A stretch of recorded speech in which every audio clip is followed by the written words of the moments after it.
মাধ্যমিক শিক্ষা সংসদ থেকে উচ্চ মাধ্যমিক তৃতীয় সেমিস্টারের জন্য মডেল কোশ্চেন পেপারের বই বের হয়েছে। এই বইগুলো যদি স্টুডেন্টরা হাতে পায় তাদের জন্য ভীষণ উপকারী। কেন? তারা প্রশ্নপত্রের ধরন সম্পর্কে জানতে পারবে। কিন্তু এখানে বেশ কিছু প্রশ্ন দেখা দিয়েছে। কিরকম প্রশ্ন? এই বইগুলোর জন্য একটা ন্যূনতম প্রাইস রাখা আছে। কিছু বইয়ের জন্য 20 টাকা এবং কিছু বইয়ের জন্য 40 টাকা। আমার প্রথম প্রশ্ন বোর্ড সভাপতি বা বোর্ডের কাছে, এই প্রাইসটা কেন? সরকার যখন সাইকেল দিচ্ছে, সরকার যখন মোবাইল ফোন কেনার জন্য টাকা দিচ্ছে, সরকার যখন বই খাতা পোশাক মিড ডে মিল সমস্ত কিছু স্টুডেন্টদেরকে দিচ্ছে, তাহলে এই বইগুলো কেনার জন্য ওই ন্যূনতম প্রাইসটা কেন? কেন বলছি এই কথা এর পরে আমি বলছি। এবং আরো যে প্রশ্নটা সব থেকে ভয়ঙ্কর স্টুডেন্টদের কাছে এখন হয়ে দাঁড়িয়েছে, যে ওই বইগুলো যারা প্রত্যন্ত গ্রামে থাকে তারা কিভাবে বইগুলো কালেক্ট করবে। কারণ সেই নোটিফিকেশনে বলা হয়েছিল যে রিজিওনাল অফিস থেকে একমাত্র বইগুলো কালেক্ট করতে পারবে।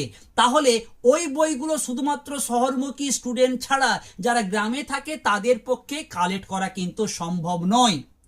এখানে কিন্তু বোর্ডের এই বিষয়টাই দৃষ্টিপাত করা উচিত। বোর্ডের কাছে আমাদের অনুরোধ থাকলো, আপনারা বইগুলো বের করছেন, খুব ভালো। এর পাশাপাশি আপনারা ওই বইগুলোর পিডিএফ করে আপনাদের ওয়েবসাইটে দিয়ে দিন।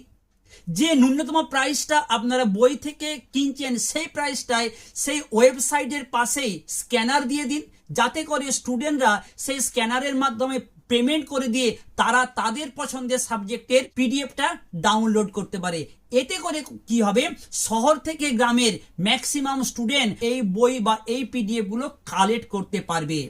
সমস্যা কি তৈরি হয়েছে দেখুন, সবাই যে ভালো এমনটা তো কখনোই বলা সম্ভব নয়। সেই বইগুলোকে রিজিওনাল অফিস থেকে কালেক্ট করেছে, মূল্য দিয়ে কিনে নিয়ে আসার পর তারা পিডিএফ করে ওয়াটারমার্ক লাগিয়ে স্টুডেন্টদেরকে কিন্তু টাকার বিনিময়ে তারা প্রোভাইড করছে। তাহলে এখানে সরকারের সেই যে বইগুলো তারা প্রাইস দিয়ে বিক্রি করছে রিজিওনাল অফিস থেকে, স্টুডেন্টরা তো সরাসরি কিনতে পাচ্ছে না, বরঞ্চ তারা ওই সমস্ত পিডিএফ গুলোকে বেশি দামে তাদেরকে কিনতে হচ্ছে। এই বিষয়টা আমার মনে হয় বোর্ড সভাপতি সহ সবাই যদি এই বিষয়টা একটু ভাবনা চিন্তা করেন তাহলে স্টুডেন্টদের জন্য অনেকটা উপকারে আসবে। কারণ ওই ন্যূনতম প্রাইসটা যদি নিতেই হয় তাহলে আপনারা পিডিএফ করে দিন, আপনাদের ওয়েবসাইটে দিয়ে দিন। ছেলেরা কিন্তু সরাসরি তারা এই বছরের জন্য যে বইগুলো বের হয়েছে তারা কালেক্ট করতে পারবে। গ্রামাঞ্চলে তো স্টুডেন্ট জানতেই পারলো না যে কি বই তাদের জন্য বেরিয়েছে। এখানে আরো একটা কিন্তু সমস্যা দেখা দিতে পারে, যেটা স্টুডেন্টদের জন্য অত্যন্ত খারাপ। আগের বছরের মডেল কোশ্চেন পেপারের বইটা কিছু মানুষ যদি মনে করে তারা সেই বইটাকে ওই ডেট ফেটগুলো চেঞ্জ করে দিয়ে তারা পিডিএফ আকারে কিন্তু স্টুডেন্টদেরকে দাম দিয়ে বিক্রি করতে পারে। স্টুডেন্টরা জানতেই পারবে না যে এই মডেল প্রশ্নের সেটটা এই বছরের জন্য নয়, এটা ছিল আগের বছরের জন্য। সুতরাং সমস্ত গ্রামাঞ্চলের স্টুডেন্টদের পক্ষ থেকে বোর্ড সভাপতির কাছে আমাদের বিনম্র অনুরোধ থাকলো, যদি এই বইগুলোকে আপনারা রিজিওনাল অফিস থেকে বিক্রি করছেন ঠিক আছে, কোনো ব্যাপার নয়।